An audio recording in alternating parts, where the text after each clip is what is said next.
నూతన శిఖరాలకు చేరిన భారత్ మలేషియా మైత్రి. ఉగ్రవాదంపై ఉమ్మడి పోరుకు నిర్ణయం. రక్షణ, కీలక రంగాల్లో సహకారంపై ఒప్పందాలు. సింగపూర్ అభివృద్ధి భారతీయులకు స్ఫూర్తిదాయకమన్న మోదీ. అమరావతి నిర్మాణం వరకు సాగుతున్న స్నేహబంధాన్ని గుర్తు చేసిన ప్రధాని. ఏపీలో పెట్టుబడులు పెట్టేందుకు చైనా ఆసక్తి. చంద్రబాబుతో ప్రతినిధుల చర్చలు. విశాఖ మీదుగా సముద్ర వాణిజ్య మార్గం చేపట్టాలన్న సీఎం. 2 పడక గదుల ఇళ్ల లబ్ధిదారుల ఎంపికపై హైకోర్టు అసంతృప్తి. నిబంధనలకు విరుద్ధమని వ్యాఖ్య. కౌంటర్ వేయాలని కేసీఆర్ సర్కారుకు ఆదేశాలు. రేపే వరంగల్ ఉప ఎన్నికల ఓట్ల లెక్కింపు. ఏర్పాట్లు పూర్తి చేసిన అధికారులు. విజయంపై విశ్వాసం వ్యక్తం చేస్తున్న ప్రధాన పక్షాలు. తెలుగు రాష్ట్రాల మధ్య విభజన సమస్యలపై కేంద్రం దృష్టి. 5 సభ్యుల కమిటీ ఏర్పాటు. 2 నెలల్లో నివేదిక ఇవ్వాలని ఆదేశాలు. నెల్లూరు, చిత్తూరు జిల్లాలను వేడని వరద కష్టాలు. జల దిగ్బంధంలోనే అనేక ఆవాస ప్రాంతాలు. తమిళనాట మరోసారి జోరుగా వానలు.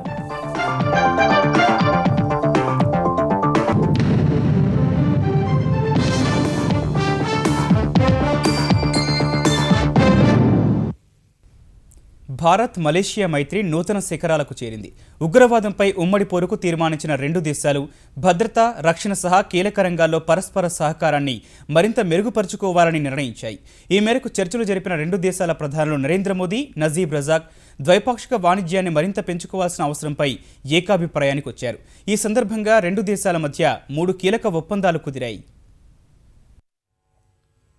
మలేషియా పర్యటనలో భాగంగా పుత్రుజయలో ఆతిథ్య దేశ ప్రధాని నజీబ్ రజాక్తో ద్వైపాక్షిక చర్చలు జరిపిన ప్రధాని మోదీ 2 దేశాలు పరస్పరం సహకరించుకోవాల్సిన రంగాలపై సమాలోచనలు చేశారు. యావత్ ప్రపంచాన్ని ఉగ్రవాదం ఆందోళనకు గురి చేస్తున్న వేళ ఈ సమస్యపై పోరు విషయంలో కలిసికట్టుగా ముందుకు సాగాలని ఇరువురు నేతలు నిర్ణయించారు. ఉగ్రవాదం ఏ రూపంలో ఉన్నా ఖండించాల్సిందేనని చర్చల తర్వాత సంయుక్త ప్రకటనలో వెల్లడించిన నేతలు అన్ని దేశాలు ఉగ్రవాదాన్ని తిరస్కరించి ఉగ్రదాడుల సూత్రధారుల్ని చట్టం ఎదుట నిలబెట్టాలని స్పష్టం చేశారు. ఉగ్రవాదం, మతం మధ్య సంబంధాన్ని నిర్ద్వందంగా తిరస్కరించడం సహా ఇస్లాం మతంలోని నిజమైన విలువలకు ప్రాచుర్యం కల్పిస్తున్నారంటూ రజాక్ను మోదీ ప్రశంసించారు. I am particularly grateful to you for your security cooperation. The recent spate of attack in different countries, not to mention the ceaseless terrorist attempts against India and Afghanistan, are a reminder of the global nature of this threat.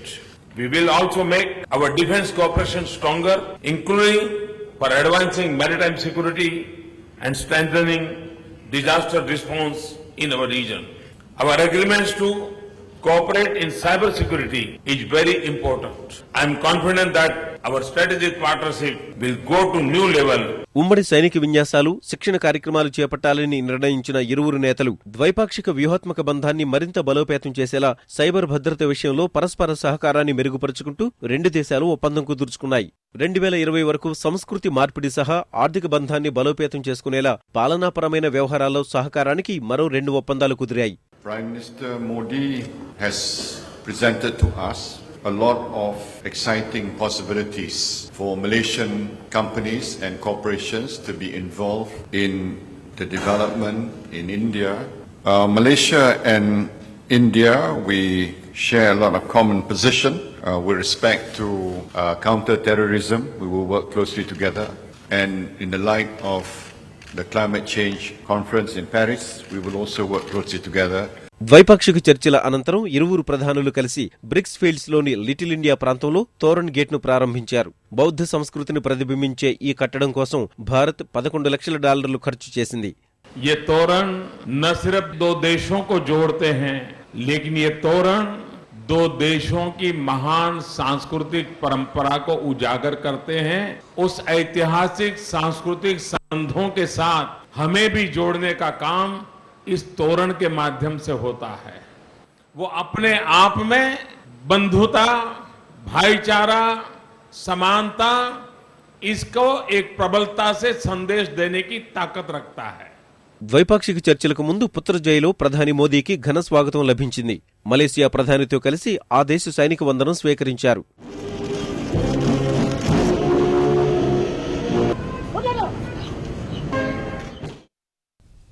Singapore Bharat స్నేహబంధం చిరకాల నాటిదని ప్రధాని మోదీ అన్నారు.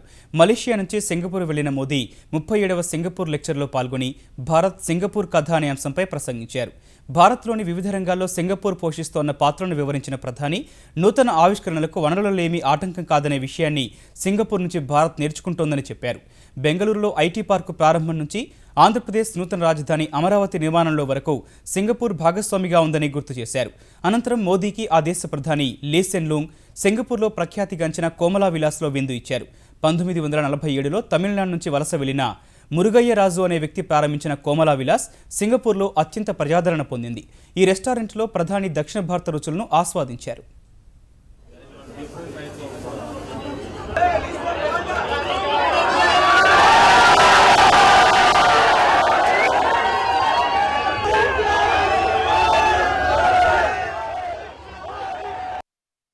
Singapore is already a major partner in the enterprise. World-class human resources, smart cities, clean rivers, clean energy, or next-generation sustainable infrastructure. Starting from the first IT park in Bengaluru, it now includes the newest state capital in India, Amravati in Andhra Pradesh. Our partnership will expand as our economies grow and the framework of trade and investment improves further. దేశంలో అంతకంతకు విస్తరిస్తోన్న ఈ-కామర్స్ను ఆసరాగా చేసుకుని 5,77,00,000 చిన్న వ్యాపారాల్ని ప్రోత్సహించే దిశగా కీలక ముందడుగు పడింది. చిరు వ్యాపారులంతా ఆన్లైన్ ద్వారా లావాదేవీలు జరిపేందుకు వీలుగా ఈ లాలా పేరిట ప్రత్యేక వెబ్ పోర్టల్ అందుబాటులోకి వచ్చింది. దళారుల వ్యవస్థను నిర్మూలించి ధరలను తగ్గించడమే ధ్యేయంగా అఖిల భారత వర్తకుల సమైక్య రూపొందించిన పోర్టల్ను ఢిల్లీలో ప్రారంభించిన కేంద్ర మంత్రి వెంకయ్య నాయుడు ఈ చర్యను విప్లవాత్మకమైందిగా అభివర్ణించారు. ఈ లాలా సాయంతో సరైన మార్కెటింగ్ వ్యూహాలు అమలు చేస్తే ఈ-కామర్స్ వ్యాప్తి నుంచి స్థానిక వ్యాపారులకు పొంచి ఉన్న ముప్పును ఎదుర్కోవచ్చని సూచించారు. దేశంలో పెద్ద ఎత్తున సంస్కరణలో భాగంగా ప్రతిపాదించిన వస్తుసేవల పన్ను బిల్లుకు పార్లమెంటు శీతాకాల సమావేశాల్లో ఆమోదం లభిస్తుందని విశ్వాసం వ్యక్తం చేశారు. జీఎస్టీ కూడా తొందరలోనే జరగబోయే పార్లమెంట్ సమావేశాల్లో ఆమోదం పొందాలని దేశ ప్రజలందరూ ఆకాంక్షిస్తున్నారు. నేను ప్రతిపక్ష పార్టీలతో మాట్లాడుతున్నాను. చాలా పార్టీలు సుముఖంగా ఉన్నాయి. మిగతా పార్టీలతో కూడా రాబోయే రోజుల్లో మాట్లాడి ఈ పార్లమెంట్ సమావేశాల్లోనే జీఎస్టీ బిల్లు ఆమోదించాలనే ఉద్దేశంతో ప్రభుత్వం ఉంది. ఆ దిశలో ఇతరులతో కూడా మాట్లాడుతూ ఉన్నాం. భారత్తో వాణిజ్య సంబంధాల బలోపేతం కోసం చైనా ప్రతిపాదించిన సముద్ర వాణిజ్య మార్గాన్ని విశాఖ మీదుగా చేపట్టాలని ముఖ్యమంత్రి చంద్రబాబు ఆ దేశ అధికార పార్టీకి ప్రతిపాదించారు. తూర్పు తీరంలో కోల్కతా, చెన్నైతో పోలిస్తే ఆంధ్రప్రదేశ్ మధ్య భాగంలో ఉందని విజయవాడలో తనను కలిసిన చైనా మంత్రి నేతృత్వంలోని బృందానికి వివరించారు. అనంతరం చైనా కమ్యూనిస్టు పార్టీ ప్రతినిధులతో తెలుగుదేశం పార్టీకి చెందిన 2 రాష్ట్రాల నేతలు సమావేశమై 2 పార్టీల మధ్య సంబంధాల బలోపేతంపై చర్చించారు. అమరావతిలో పెట్టుబడులు నిర్మాణానికి సహకారం అందించే అంశంపై చైనా మంత్రి చెన్ ఫెన్జియాంగ్ నేతృత్వంలోని కమ్యూనిస్టు పార్టీ ప్రతినిధుల బృందంతో ముఖ్యమంత్రి చంద్రబాబు విజయవాడ గేట్వే హోటల్లో చర్చలు జరిపారు. కోల్కతా, చెన్నైతో పోల్చితే సరిగ్గా భారత తూర్పు తీరానికి మధ్యలో ఉన్న ఆంధ్రప్రదేశ్ను లాజిస్టిక్ హబ్గా వినియోగించుకోవాలని సూచించిన చంద్రబాబు పెట్టుబడులకు షాంఘై తర్వాత అమరావతికి 2వ ప్రాధాన్యమివ్వాలని కోరారు. రాజధాని నిర్మాణంలో భాగస్వాములు కావాలని పిలుపునిచ్చిన ఆయన 40 కిలోమీటర్లకు పైగా ఉన్న నదీ మార్గం వెంబడి జల రవాణా ప్రధాన ఆకర్షణగా నిలుస్తుందన్నారు. చంద్రబాబు తన విజన్తో రాష్ట్ర రూపురేఖల్ని మారుస్తున్నారని కొనియాడిన చైనా మంత్రి రాజధాని నిర్మాణంలో భాగస్వాములు కావడాన్ని అవకాశంగా భావిస్తున్నామని తెలిపినట్లు సమావేశం తర్వాత మంత్రి రావెల వెల్లడించారు. ఈ రాష్ట్రంలో అభివృద్ధికి, నూతన రాజధాని నిర్మాణానికి, ఇన్ఫ్రాస్ట్రక్చర్ డెవలప్మెంట్కి చైనా పూర్తి సహాయ సహకారాలు అందిస్తామని చెప్పేసి చెప్పడం చాలా సంతోషం. చైనా పెట్టుబడులు పెద్ద ఎత్తున మన రాష్ట్రానికి తరలి రావడానికి సాంకేతిక పరిజ్ఞానం, అనుభవం, మేధస్సు కూడా మనకు తోడైతే తప్పకుండా ఈ రాష్ట్రం స్వర్ణాంధ్రప్రదేశ్గా, నవ్యాంధ్రప్రదేశ్గా అభివృద్ధి శరవేగంతో ముందుకు వెళ్ళడానికి ఉపయోగపడుతుందని తెలియజేస్తారు. అనంతరం చైనా కమ్యూనిస్టు పార్టీ బృందం తెలుగుదేశం నేతలతో సమావేశమై 2 పార్టీల మధ్య సారూప్యతలు, అభివృద్ధిలో భాగస్వామ్యంపై చర్చించింది. ఒక రాజకీయ పార్టీగా ప్రజల సంక్షేమం కోసం ఏ రకంగా పనిచేయాలి, అక్కడ వాళ్లకు ఉన్నటువంటి అనుభవాలు, ప్రభుత్వం చేస్తున్నటువంటి అభివృద్ధి కార్యక్రమాల్లో పార్టీ శ్రేణుల పాత్ర ఎలా ఉంది అని అడిగినప్పుడు వారు చెప్పారు. వాళ్ళ 5-year ప్లాన్స్ అనేటువంటివి ముందు పార్టీలో చర్చ మొదలవుతుంది, ప్రజల్లో చర్చ మొదలు పెడతారు, ఆ తర్వాత ప్రభుత్వానికి దాని నివేదికనివ్వడం జరుగుతుంది, ఆ తర్వాత ప్రణాళిక రూపొందించడం జరుగుతుంది అనేటువంటిది. ఇట్లా ఒక డెవలప్మెంటల్ పర్స్పెక్టివ్తో పరస్పర సహకారాన్ని ఏ రకంగా అందించుకోగలన్న దాని మీదనే సుదీర్ఘంగా చర్చ జరిగింది. చైనా ప్రతినిధి బృందం కోరింది ఏమంటే పార్టీ టు పార్టీ రెగ్యులర్గా సంబంధాలు పెట్టుకుందాం, ఒకరి ఆలోచనలు ఒకరు షేర్ చేసుకుందామని వాళ్ళు చెప్పారు. మన వైపు నుండి కూడా అదే విషయాన్ని చెప్పడం జరిగింది. ఇవాళ తెలుగుదేశం పార్టీ ఒక రాజకీయ పార్టీగా కాకుండా అధికార పార్టీ అని కాకుండా ఒక సేవ చేసే సర్వీసింగ్ పార్టీ అన్నట్టుగా మనకుండా విశిష్టతను వాళ్ళకి వివరించి చెప్పినాం. వాళ్ళు తెలుగుదేశం పార్టీకి ఉన్న ఔన్నత్యాన్ని గుర్తించిండ్రు, గమనించిండ్రు, గౌరవంగానే అందుకు ఇక్కడికి వచ్చినారు. తర్వాత విజయవాడలోని ఓ మురికివాడను పరిశీలించిన చైనా బృందం అమరావతిలోని బౌద్ధ స్థూపాలు, కాలచక్ర స్థూపాన్ని సందర్శించింది. రాజధానిలో ప్రభుత్వ భవనాలు నిర్మించనున్న రాయిపొడిని పరిశీలించింది. 2 పడక గదుల ఇళ్ల లబ్ధిదారుల ఎంపిక బాధ్యతను స్థానిక ఎమ్మెల్యే ఆ జిల్లా మంత్రికి అప్పగిస్తూ తెలంగాణ ప్రభుత్వం ఇచ్చిన ఉత్తర్వులపై హైకోర్టు తీవ్ర అసంతృప్తి వ్యక్తం చేసింది. బలహీన వర్గాలకు చెందిన వారికి కేటాయించే 2 పడక గదుల ఇళ్ల లబ్ధిదారుల ఎంపికకు సంబంధించి అక్టోబర్ 15న తెలంగాణ గృహ నిర్మాణ శాఖ జారీ చేసిన జీవోను సవాల్ చేస్తూ దాఖలైన ప్రజాహిత వ్యాజ్యంపై విచారణ చేపట్టిన కోర్టు లబ్ధిదారుల ఎంపిక ప్రక్రియను కమిటీకి ఎందుకు అప్పగించలేదని వ్యాఖ్యానించింది. మంత్రి, ఎమ్మెల్యేలు ప్రజల నుంచి ఏ విధంగా దరఖాస్తులు స్వీకరిస్తారని ప్రశ్నించింది. ఇలాంటి జీవోను ఏ విధంగా జారీ చేస్తారని ప్రభుత్వ ప్రత్యేక న్యాయవాది మహేందర్ రెడ్డిని ప్రశ్నించింది. ఈ జీవోను ఉపసంహరించుకొని మరో జీవో జారీ చేయాలని తాత్కాలిక ప్రధాన న్యాయమూర్తి justice Dilip B Bhosale, justice రవికుమార్లతో కూడిన ధర్మాసనం సూచించింది. ఇందుకు నెలాఖరు వరకు గడువు ఇచ్చిన ధర్మాసనం తదుపరి విచారణ ఈ నెల 30కి వాయిదా వేసింది. తెలుగు రాష్ట్రాల్లో విభజన సమస్యల పరిష్కారంపై కేంద్రం దృష్టి సారించింది. విభజన జరిగి ఏడాదిన్నర కావస్తున్నప్పటికీ చాలా సమస్యలు పెండింగ్లో ఉండడాన్ని గమనించిన కేంద్రం 2 నెలల్లో ఓ వ్యవహారాన్ని ఓ కొలిక్కి తేవాలని నిర్ణయించింది. ఈ మేరకు కేంద్ర హోంశాఖ సంయుక్త కార్యదర్శి కుమార్ అలోక్ నేతృత్వంలో ఉన్నత స్థాయి కమిటీని ఏర్పాటు చేసింది. ఈ కమిటీలో 2 రాష్ట్రాలకు చెందిన ఉన్నతాధికారులకు చోటు కల్పించింది. ఢిల్లీలోని 2 రాష్ట్రాల భవన్లకు చెందిన రెసిడెంట్ కమిషనర్లు అనిల్ కుమార్ సింఘల్, శశాంక్ గోయల్, ఆర్థిక శాఖ కార్యదర్శులు ప్రేమచంద్రారెడ్డి, కెఏ రామకృష్ణారావులను కమిటీ సభ్యులుగా కేంద్రం నియమించింది. ఈ నెల 26న జరిగే తొలి సమావేశంలో కమిటీ విధి విధానాలు, ప్రాధాన్యతలు ఖరారు చేయనున్నారు. విభజన సమస్యలు, రాష్ట్ర విజ్ఞాపనలపై కేంద్రం నాంచుడు ధోరణిని పార్లమెంట్ శీతాకాల సమావేశాలు నిలదీయాలని తెరాస నిర్ణయించింది. ఈ మేరకు క్యాంపు కార్యాలయంలో తనను కలిసిన పార్టీ ఎంపీలకు ముఖ్యమంత్రి కేసీఆర్ దిశానిర్దేశం చేశారు. హైకోర్టు విభజన, నియోజకవర్గాల పునర్వ్యవస్థీకరణ, ప్రాణహిత చేవెళ్ల ప్రాజెక్టు జాతీయ హోదా సహా విభజన చట్టంలోని అనేక అపరిష్కృత అంశాలపై స్పష్టత కోరాలని నిర్ణయించినట్లు కేసీఆర్తో సమావేశం తర్వాత ఎంపీలు వెల్లడించారు. పత్తి కొనుగోళ్లు, కరువు పరిస్థితులపైన కేంద్రం సాయానికి ఒత్తిడి తెస్తామని ఎంపీలు వివరించారు. తెలంగాణలో ఈసారి మంచి వర్షాలు లేవని చెప్పి ఒక రిపోర్ట్ ఇమీడియట్గా కేంద్రానికి పంపడం జరిగింది. 500 crores మేము అడుగుతున్నాము. ఇమ్మీడియట్గా 500 crores ఇచ్చి దాని తర్వాత సెంట్రల్ టీంను పంపించి తనిఖీ చేసుకొని ప్రతి అమౌంట్స్ అన్ని కూడా ఇమ్మీడియట్గా పంపాలని చెప్పి కూడా చెప్పడం జరిగింది. కేంద్ర ప్రభుత్వం అన్ని విధాలుగా కాటన్ రైతులను ఆదుకోవడంలో విఫలం జరిగింది. తప్పకుండా పార్లమెంట్లో దీని మీద చర్చ తీసుకొస్తాం. ఇంకా దాదాపు 2,84,000 టన్స్ ఇంకా మన దగ్గర ఉన్నదాన్ని ఇమీడియట్ కొనే విధంగా ఏర్పాటు చేయాలని చెప్పి కూడా చెప్తాం. నెల్లూరు, చిత్తూరు, కడప జిల్లాల ప్రజలను వరద కష్టాలు వేయటం లేదు. ఇప్పటికే నీటిలో నానుతున్న ప్రాంతాల్లో తాజాగా కురిసిన వర్షాలు ప్రజల కష్టాలను రెట్టింపు చేస్తున్నాయి. నెల్లూరులోని అనేక కాలనీలు వరద నీటిలోనే బిక్కుబిక్కుమంటున్నాయి. చిత్తూరు జిల్లాలో వరద ఉధృతితో అనేక ప్రాంతాల్లో వాహనాలను దారి మళ్లిస్తున్నారు.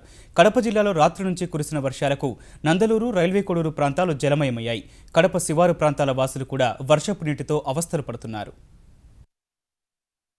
దాదాపు 2 వారాల నుంచి కురిసిన భారీ వర్షాలకు పోటెత్తిన వరదలతో నెల్లూరు ప్రజలు తీవ్ర ఇబ్బందులు ఎదుర్కొంటున్నారు. పరమేశ్వరి నగర్, మన్సూర్ నగర్లలో ఇంకా వరద తగ్గుముఖం పట్టలేదు. నెల్లూరు చెరువు నుంచి వరద నీరు రావటం వల్ల నీటిలోనే బిక్కుబిక్కుమంటూ గడుపుతున్నారు. చాలా మంది ఇళ్లు ఖాళీ చేసి సురక్షిత ప్రాంతాలకు తరలి వెళ్లారు. గూడూరులో అర్ధరాత్రి నుంచి ఇవాళ ఉదయం వరకు కురిసిన వర్షాలతో కైవల్య నది, పంబలేరు, చల్లకాలువ ఉధృతంగా ప్రవహిస్తున్నాయి. కైవల్య నది పోటెత్తడం వల్ల గూడూరు, రాజంపేట, వెంకటగిరి, విందూరు, పొదలకూరు, రాపూరుకు రాకపోకలు నిలిచిపోయాయి. నెల్లూరులోని వరద ప్రాంతాల్లో పర్యటించిన మంత్రులు నారాయణ, సిద్ధా రాఘవరావు ముంపు సమస్య నుంచి ప్రజలను శాశ్వతంగా గట్టెక్కించే చర్యలు తీసుకుంటున్నామని తెలిపారు. భారీ వర్షాల వల్ల జిల్లాలో 30,000 హెక్టార్లలో మినుము పంట తడిసి 33 కోట్ల రూపాయల నష్టం జరిగిందని వ్యవసాయ శాఖ అంచనా వేసింది. 9,000 హెక్టార్లలో వరి పంట దెబ్బతిందని తెలిపింది. జిల్లాలో వరద పరిస్థితిపై వ్యవసాయ మంత్రి ప్రత్తిపాటి సమీక్షించగా ప్రాథమిక అంచనా ప్రకారం 1,300 కోట్ల నష్టం వాటిల్లిందని కలెక్టర్ తెలిపారు. 2 రోజుల్లో పూర్తి స్థాయి అంచనాలు ప్రకటిస్తామన్నారు. వరద వల్ల నష్టపోయిన ఆక్వా, మత్స్య పరిశ్రమలకు 3 నెలల పాటు విద్యుత్ రాయితీ, 70% రాయితీతో సౌర పంపు సెట్లు అందిస్తామని ప్రత్తిపాటి తెలిపారు.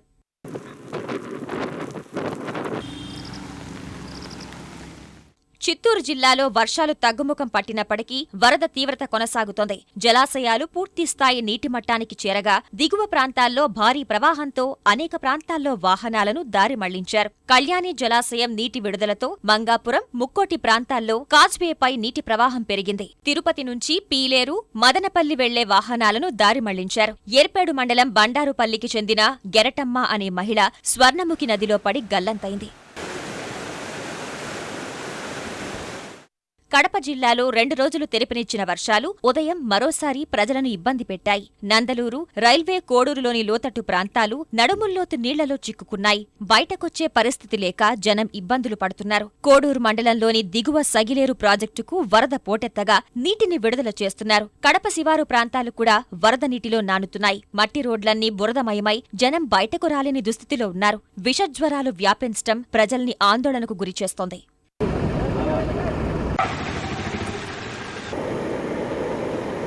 రాజంపేట, పుల్లంపేట మధ్య రైల్వే ట్రాక్పై వరద నీరు తగ్గుముఖం పట్టగా రద్దయిన రైళ్లను పునరుద్ధరించారు. భారీ వర్షాలకు నష్టపోయిన బాధితుల కోసం ఆంధ్రప్రదేశ్ ప్రభుత్వం శాశ్వత సహాయం అందించాలని వైకాపా అధ్యక్షుడు ప్రతిపక్ష నేత వైఎస్ జగన్ డిమాండ్ చేశారు.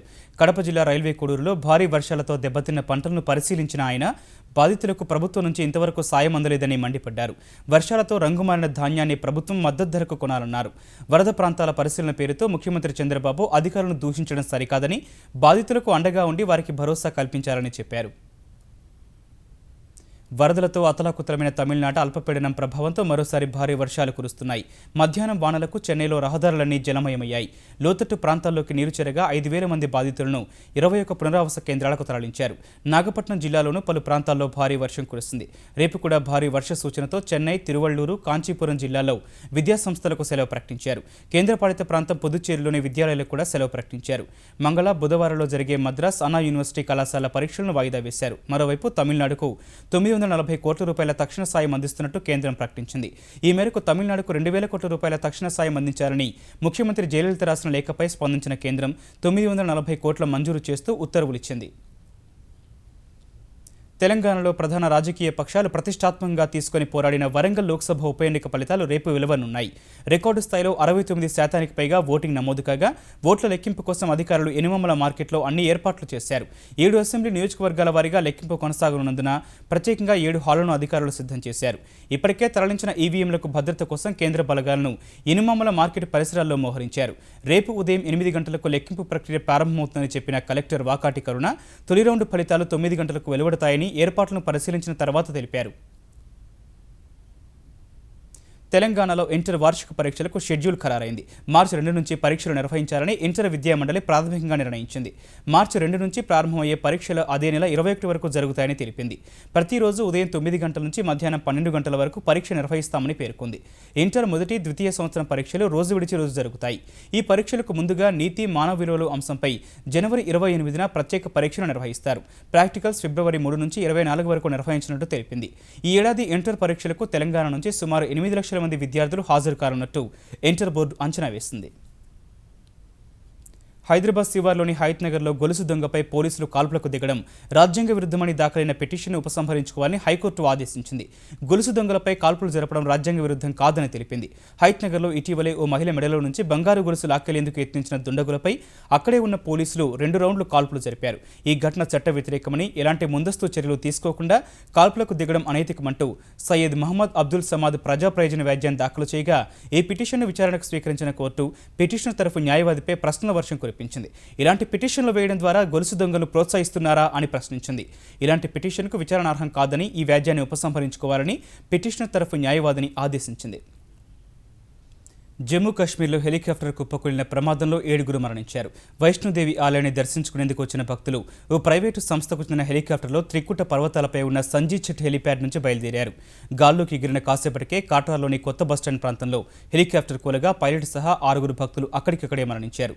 గాల్లో ఉండగా హెలికాప్టర్లో మంటలు చెలరేగాయని, పైలట్ చాకచక్యంగా వ్యవహరించి జనావాసాలున్న చోట ప్రమాదం జరగకుండా చూశారని ప్రత్యక్ష సాక్షులు చెబుతున్నారు.